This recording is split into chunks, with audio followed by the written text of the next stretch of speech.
Are you having trouble farming artifacts from all your different Genshin Impact characters from all these different domains? Well, I am here today to have the solution for your problems. It's called literally the only Genshin Impact domain you will need for the early and mid game.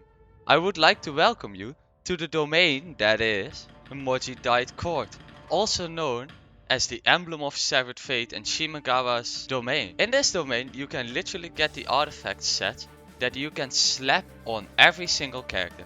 Now let me explain.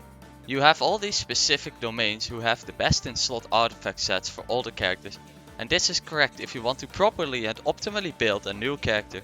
You would want to get their specific domain if their biz isn't either Emblem or Shimagawa's. But these two artifact sets can be used to build almost every character in the game, or you can use the artifact strongbox to build the rest of the characters like Bennett, who really do need Noblesse Oblige. And you can get yourself settled for a comfortable run up to Abyss 12. So to explain it further in depth, for any character that uses their elemental burst as their main damage tool, the Emblem of Severed Fate is almost always a good option to use.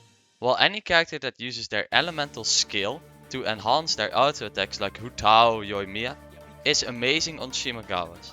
And if a character cannot use one of these two sets, you can go 2 pieces Shimagawa's and 2 piece Gladiator to give them 2 18% attack buffs, and you still buff your character's damage a large amount.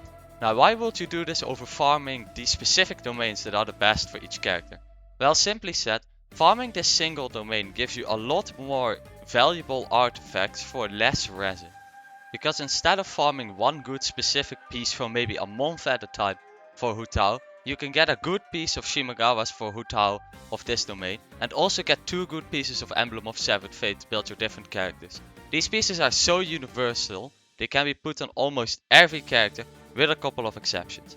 And for these exceptions we come to step 2 of the plan, which is using the artifact strongbox.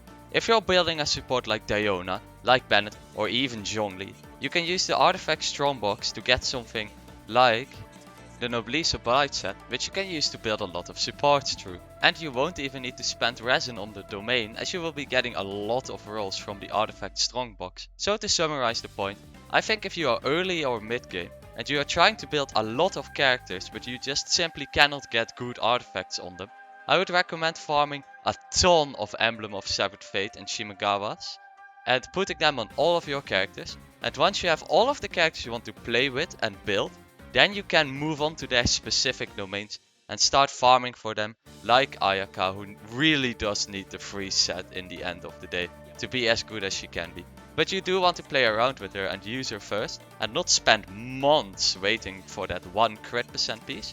Farm Emblem and Shimagawa, get all your characters up and running, clear Abyss 9 to 11 comfortably, and then move on to specific domains for Abyss 12, and also make use of the artifact strongbox. That was my tip for today. I wish you a beautiful day, and I will see you later.